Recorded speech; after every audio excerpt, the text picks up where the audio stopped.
Olá pessoal, vamos começar mais um capítulo. Esse é o capítulo de número 6. Ao todo são 9 capítulos. Nós vamos falar sobre escoamento externo. No próximo capítulo, nós falaremos sobre escoamento interno. Depois teremos um capítulo sobre convecção e, para finalizar, um capítulo de introdução à radiação. Nesse capítulo, nós vamos estudar casos em que a convecção está acontecendo externamente a uma superfície, ok? Vamos então falar sobre o escoamento interno.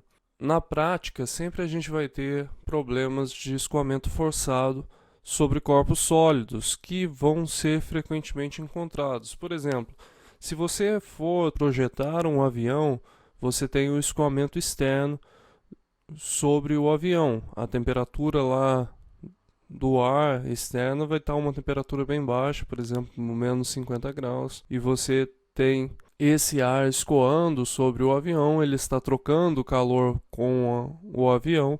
Você precisa manter o aquecimento interno para você não congelar os passageiros. Portanto, nós temos nesse caso um problema de escoamento externo. Nós também temos escoamento externo sobre casas. Você tem também o ar escoando sobre uma casa. Normalmente esse ar possui uma temperatura diferente da temperatura da parede. Ele vai trocar calor com o telhado da casa, com as laterais da casa. Um problema de escoamento externo. E além disso, a gente pode citar aqui os casos de geração de energia eólica. Você também tem não apenas o vento, né, mas tem diferentes temperaturas que trocam calor com essas pás. Essas pás, no giro, elas produzem atrito também, acabam esquentando essa pá. E você tem todo esse processo que não é apenas um processo que envolve mecânica dos fluidos, mas sim um processo que envolve também a transferência de calor. Portanto, esses escoamentos eles vão ser responsáveis por diversos fenômenos físicos. Nós vamos ter as forças de arrasto e sustentação. Por exemplo, no avião nós temos a força de sustentação, que é gerada devido ao escoamento de ar ao redor do avião, da pá do avião. Nós temos a força de arrasto, que sempre é no sentido do escoamento. Nós temos também, já na transferência de massa, deslocamento de partículas, deslocamento ascendente de partículas.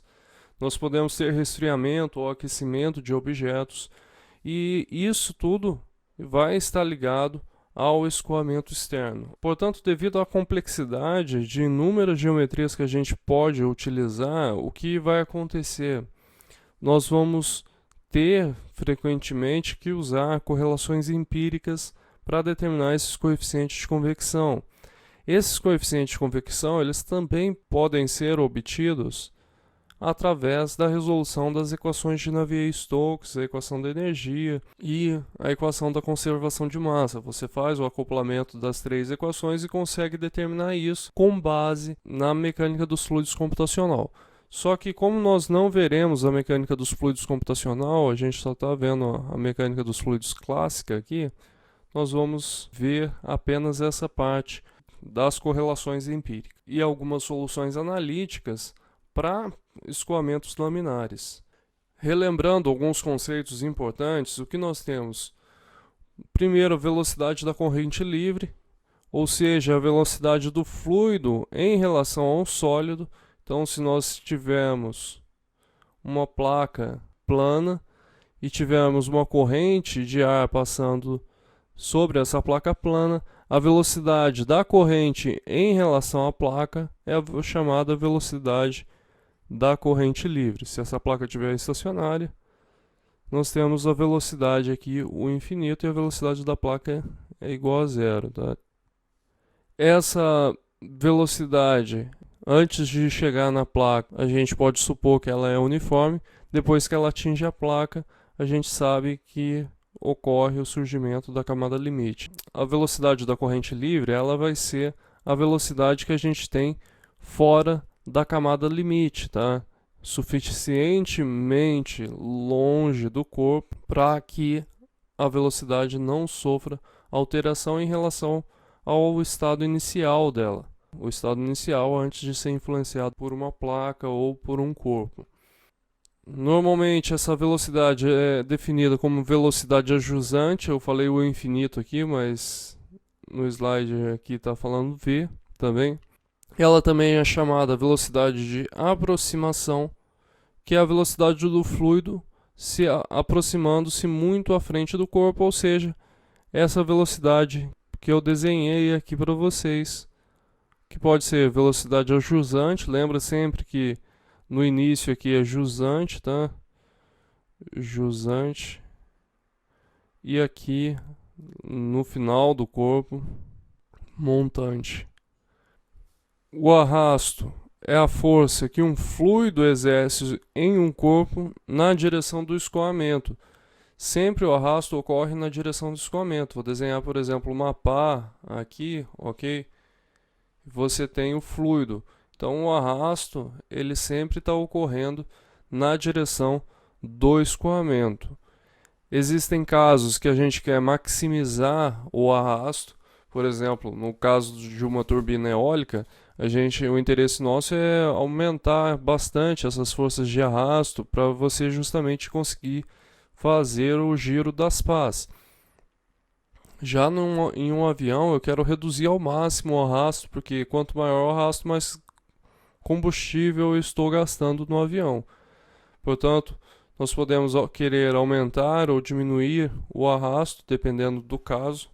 Já a sustentação vai ser a soma das componentes das forças de pressão e de cisalhamento na parede, na direção normal ao escoamento, ou seja, sempre é perpendicular à velocidade, e essas forças elas tendem a mover o corpo nessa direção, ou seja, tendem a manter, por exemplo, se a gente tiver o caso do avião, nós temos sempre a força de sustentação mantendo o avião no ar. Portanto, o que acontece para a gente ter a força de sustentação? Imagino que esse escoamento está ocorrendo.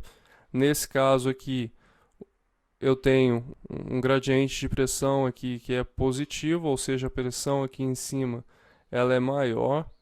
E por causa dessa diferença de pressão, como aqui na parte inferior a gente tem uma pressão positiva e na parte superior a gente tem uma pressão negativa, o que acontece? Eu tenho um gradiente de pressão sobre a minha asa e esse gradiente de pressão ele proporciona para mim a minha sustentação.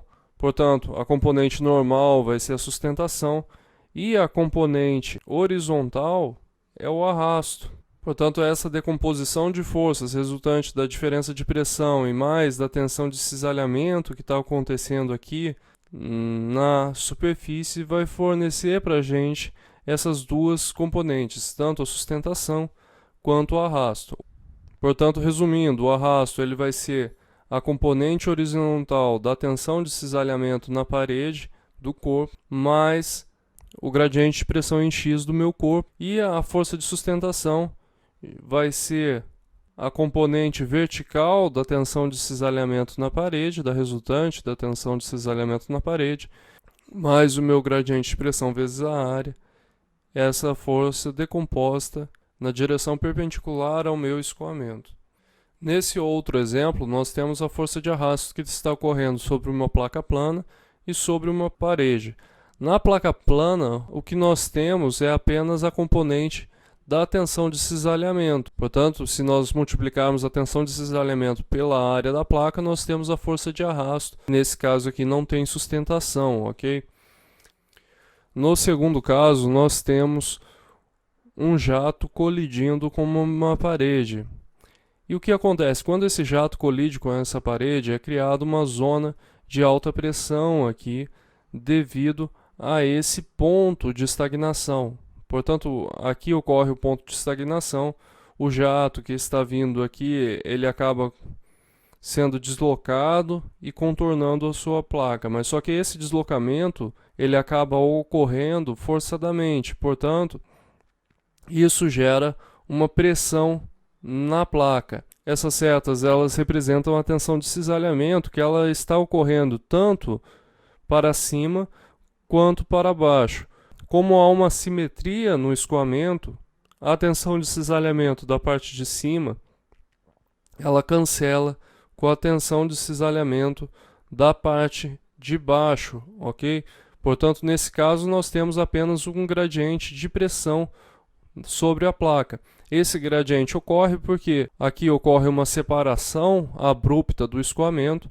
Essa separação gera uma esteira viscosa e por causa dessa esteira viscosa nós temos uma região de baixa pressão na parte posterior da parede. Portanto, nós temos um gradiente de pressão e devido a esse gradiente de pressão nós temos uma força que está ocorrendo sobre a parede na direção do escoamento. A força que ocorre na direção do escoamento é a força de arrasto. Portanto, nesse caso, nós também não temos sustentação, já que a sustentação tinha que ser uma força normal ao escoamento. A força de arrasto que age em uma placa plana paralela ao escoamento depende apenas da tensão de cisalhamento na parede, que foi o que a gente viu nesse caso aqui. Já numa placa normal, vai depender apenas da pressão, do gradiente de pressão que a gente tem na parede, e vai ser independente da tensão de cisalhamento na parede, que atua na direção normal ao escoamento de fluxo livre, já que a gente tem simetria na parede, o que uma parte do escoamento está indo para cima, a outra está para baixo, a mesma tensão de cisalhamento que está ocorrendo para cima também está ocorrendo na direção oposta, uma força cancela a outra, portanto nós não temos sustentação. A força de arrasto depende da massa específica do fluido, da velocidade da corrente livre, do tamanho, da forma e orientação do corpo. Portanto, variando o corpo, nós também teremos uma variação da força de arrasto, da força de sustentação e dentre outros parâmetros. Nós temos aqui um exemplo para medir uma força de arrasto agindo sobre um carro. Você coloca o seu carro em um túnel de vento. Tem que lembrar que a gente tem que trabalhar sempre no começo do túnel de vento para que os efeitos viscosos eles sejam significativos, não tenha efeito de parede no túnel de vento. E nesse caso, você coloca um dinamômetro aqui, você coloca o ventilador para girar, nesse caso vai simular o carro estando a 90 km por hora. Esse escoamento vai produzir uma força na direção do escoamento, essa vai ser a força de arrasto do seu carro. Não é ideal que a gente tenha em um carro, por exemplo, uma força de sustentação, ok? Não é ideal que a geometria do carro promova uma força de sustentação vertical. Por quê? Porque o interessante em um carro é que a força de sustentação ela ocorra no sentido de prender mais a roda do carro no chão, e com isso você consegue melhorar a aerodinâmica do carro, que é o que acontece quando você coloca um aerofólio no carro. Aqueles aerofólios de Fórmula 1, normalmente, eles são para aumentar a sustentação do carro, principalmente no caso do carro de Fórmula 1, na parte traseira do carro, e facilitar que os carros consigam fazer curvas, ok? Portanto, em um carro a gente não quer força de sustentação na vertical, a gente prefere que a força seja para baixo, seja na vertical para baixo, ok?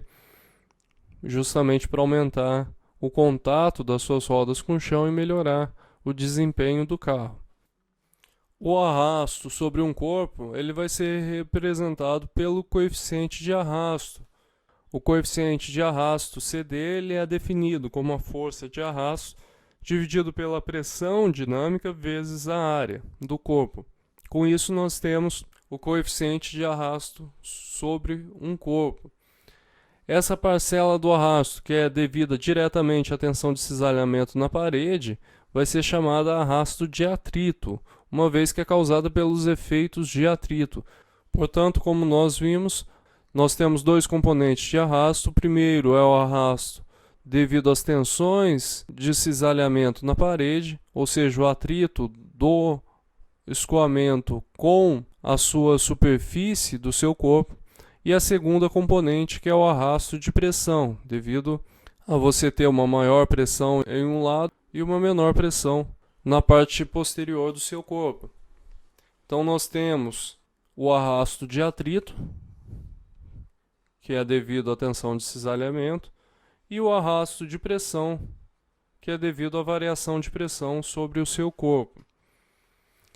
Quando a gente tem baixos números de Reynolds, nós temos que a maior parte do arrasto vai ser devida ao arrasto de pressão. Isso acontece principalmente quando você está no escoamento laminar com Reynolds abaixo de 200, ok? Nesse caso, a maior parte do arrasto ela vai ser devido ao arrasto de pressão. O arrasto de atrito ele vai ser proporcional à área da superfície, já que quanto maior for a sua superfície, mais atrito você vai ter devido ao escoamento do seu corpo sobre a sua superfície. Já o arrasto de pressão ele vai ser proporcional à área frontal e a diferença entre as pressões agindo na superfície frontal e traseira do corpo imerso. Então, se nós tivermos uma bola, por exemplo, e o escoamento passando sobre a bola, na parte frontal da bola nós vamos ter uma pressão positiva e na parte posterior uma pressão negativa, e devido a esse efeito nós temos uma força de arrasto ocorrendo sobre a bola, ok? O arrasto de pressão é usado dominantemente para corpos rombudos e desprezível para corpos perfilados. Nesse caso, se você tiver um perfil NACA, que é aquele perfil bem fininho, aerodinâmico bem fininho mesmo, normalmente o arrasto de pressão ele vai ser usualmente desprezível nesses corpos. Agora, se você tiver um caminhão, que é um corpo rombudo, tá? Então você tem um caminhão ocorrendo, você tem um grande arrasto de pressão, já que o corpo ele é muito grande, você está dirigindo o carro, e daí quando vem um caminhão no sentido contrário, você sente o seu carro balançando. Isso é devido ao arrasto de pressão do corpo, já que a gente tem um corpo rombudo, está produzindo uma grande esteira viscosa atrás dele. Isso acaba aumentando muito o arrasto de pressão, ok? Quando o escoamento se separa do corpo, ele forma uma região separada entre o corpo e a corrente do fluido. Essa região de baixa pressão atrás do corpo, na qual ocorre escoamento com recirculação e refluxo, é chamada região de separação. A gente tem a separação das camadas limites aqui. Nessa região é a região separada, e quanto maior for essa região, maior vai ser o arrasto de pressão, que é o que ocorre nos corpos rombudos.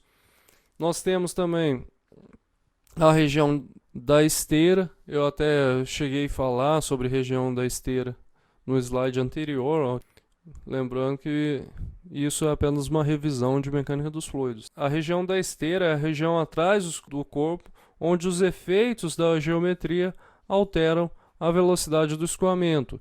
Ou seja, a região da esteira é a região de baixa pressão que ocorre atrás, por exemplo, desse caminhão que está acontecendo aqui, e você tem grandes recirculações no seu escoamento. Então a gente tem grandes recirculações acontecendo aqui, grandes vórtices acontecendo, vórtices de baixa pressão. Essa é a região da esteira. Quanto maior a região de separação, maior vai ser a esteira, portanto mais baixa pressão nós teremos na região da esteira e maior vai ser o arrasto devido à pressão. Por exemplo, aqui nós temos um cilindro, você tem a separação. Apenas olhando para esse cilindro aqui, para esse escoamento, eu sei que é um escoamento laminar. Nós temos aqui o escoamento acontecendo, ele é laminar. Por quê? Porque ele é laminar. Porque se ele fosse turbulento, a separação ela ia ocorrer no ângulo maior e essa região de esteira ia ser menor. A gente vai ver isso logo a seguir. Então, nesse caso, nós temos um escoamento laminar. O escoamento chega aqui, nós temos o ponto de estagnação, ele contorna o corpo, e e a partir desse ponto aqui ele se separa, criando essa esteira. Aqui nós temos vórtices, nós temos uma região de baixa pressão, até que os efeitos do corpo eles não são mais sentidos pela corrente livre, e a partir de um determinado X aqui, a partir do corpo, nós temos novamente aqui o escoamento uniforme. Então essa é a chamada região de esteira. Os efeitos viscosos e rotacionais, ou seja, dos vórtices, eles vão ser mais significativos na camada limite, na região de separação e na esteira. Essa região da esteira, ela vai deslocar a minha camada limite aqui e vai formar essa região aqui de baixa pressão do meu corpo. Uma maneira que a gente pode obter experimentalmente uma correlação para a taxa de transferência de calor por convecção vai ser descrita nessa figura aqui. Então, lembrando que o que nós vamos estar interessados na realidade nesse capítulo é determinar o valor de H. Portanto, se nós quisermos, por exemplo, determinar qual que é o valor do coeficiente de transferência de calor, nós podemos montar um experimento como esse. Nós fazemos uma placa com um aquecedor sobre a placa. Sobre esse aquecedor a gente faz passar uma corrente elétrica, ele vai aquecer uniformemente a placa. Nós vamos ter o isolamento aqui que vai prevenir que o calor se perca para esse sentido aqui, no sentido entrando no isolamento, ok? E o calor vai ser trocado com o fluido da corrente livre. Nós temos a temperatura da superfície, essa superfície tem uma área AS e nós sabemos quanto de calor que está sendo gerado aqui. Eu deixo atingir o regime permanente e consigo estimar, através da lei do resfriamento de Newton, que a temperatura da superfície ela é constante, a temperatura do fluido ela é constante, e o fluido está escoando sobre a superfície, tirando uma quantidade de calor que é igual à quantidade de calor que está sendo gerada por esse sistema elétrico. Portanto, nesse caso, eu consigo determinar qual que seria o meu H médio sobre toda a superfície. Lembrando que isso daqui é para o coeficiente de convecção médio. Nós podemos aplicar esse procedimento diversas vezes, variando lá tanto o U quanto a área. Nós vamos poder catalogar uma ampla faixa de números de Nusselt correspondentes para vários números de Reynolds. Lembrando que essa análise ela é feita em forma de parâmetros adimensionais, justamente para você reduzir o número de experimentos necessários. Considerando todos os fluidos dados, eles vão ser correlacionados por uma expressão algébrica que vai ter essa forma aqui. Nusselt médio vai ser um coeficiente, um Reynolds elevado a m, que multiplica o PR aqui, que é o meu número de Prandtl elevado a um coeficiente n. E esses parâmetros eles podem ser plotados num gráfico log-log, eles vão fornecer retas para a gente que vai ter mais ou menos essa configuração. Aqui nós temos três fluidos diferentes, três números de Prandtl diferentes.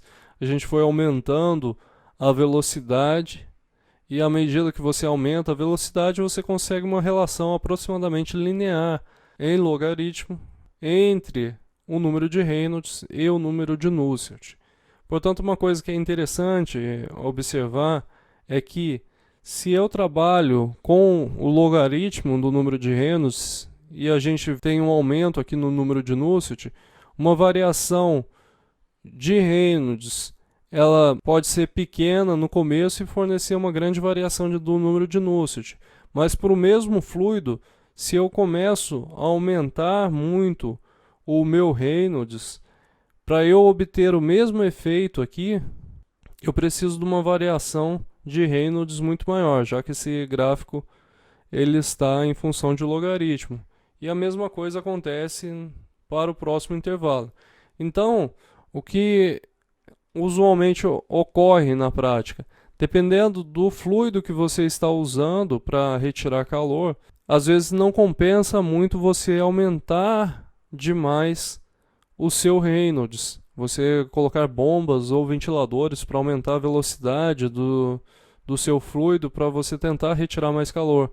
Às vezes o que compensa fazer é trabalhar com outros fluidos que para o mesmo número de Reynolds eles consigam retirar uma maior taxa de calor. É importante observar que a hipótese de propriedades constantes dos fluidos vai estar frequentemente implícita nos resultados, já que a gente vai estar trabalhando com baixas temperaturas aqui, ok? A variação das propriedades com a temperatura, ela vai poder ser tratada de duas formas. Primeiro, a primeira coisa que nós podemos fazer para tentar colocar um pouco dessa variação das propriedades com a temperatura é usar a temperatura de filme. Vocês se lembram lá no capítulo anterior que eu falei que eu ia definir isso, mas a gente precisava para resolver o exercício lá.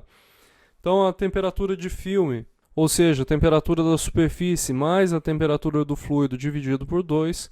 Então nós consideramos que ocorre uma média entre a temperatura do meio e da superfície. É uma forma grosseira de fazer essa aplicação. Qual que seria a forma ideal? Seria você considerar a temperatura da superfície, você tem um perfil de temperatura e você contém a temperatura da corrente livre.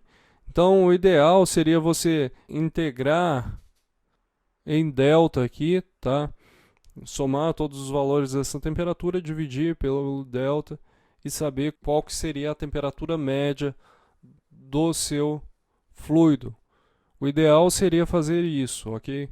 É claro que existe um erro associado quando você adota a temperatura de filme.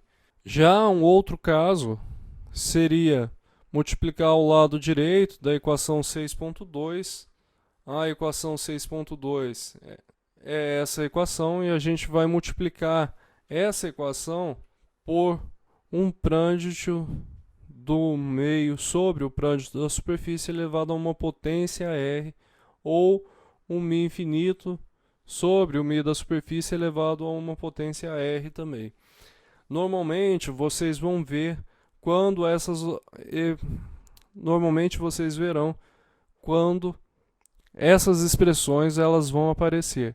Se você não identificar esses parâmetros na sua expressão, na sua correlação empírica, não utilize, tá? Por quê? Porque você não sabe qual que é o valor do R. Então, se a minha expressão ela não possui nenhum desses dois parâmetros, como que eu vou calcular as propriedades? Eu vou usar a temperatura de filme, ok? Então, fiquem sempre atentos a isso. Se a minha expressão ela aparece lá, você tem a expressão Nusselt é igual a C vezes o Reynolds elevado a N vezes o Prandtl elevado a M. Portanto, se a minha expressão ela aparece aqui um Prandtl infinito sobre o Prandtl da superfície elevado a R, quando eu olho para esse tipo de expressão aqui, eu sei que as minhas propriedades elas não vão ser avaliadas na temperatura de filme, mas elas vão ser avaliadas na temperatura do fluido T infinito, ok? E depois esse parâmetro ele está corrigindo a minha equação justamente para você obter o valor correto. Nesse caso, o grande problema é determinar o R. Portanto, se não aparece esse parâmetro, eu utilizo a temperatura de filme. Se aparecer um desses dois parâmetros, eu vou trabalhar com a temperatura do fluido, T infinita, para avaliar tanto o Reynolds quanto o Prandtl, e esse parâmetro vai corrigir para mim essa hipótese de propriedades constantes dos fluidos, ok? Qual expressão que vai ser mais precisa? É claro que essa expressão, esse tipo de expressão aqui, ele vai ser mais preciso do que esse tipo de expressão aqui. Eu vou finalizar esse primeiro tópico. No próximo vídeo vamos estar falando sobre correlações para a placa plana E no próximo vídeo a gente vai resolver os exercícios também. Com relação a esse tópico, nós não temos exercícios para resolver dele, já que ele é apenas uma revisão de mecânica dos fluidos, tá certo? Então eu espero vocês no próximo vídeo. Um abraço a todos e obrigado por assistirem até aqui.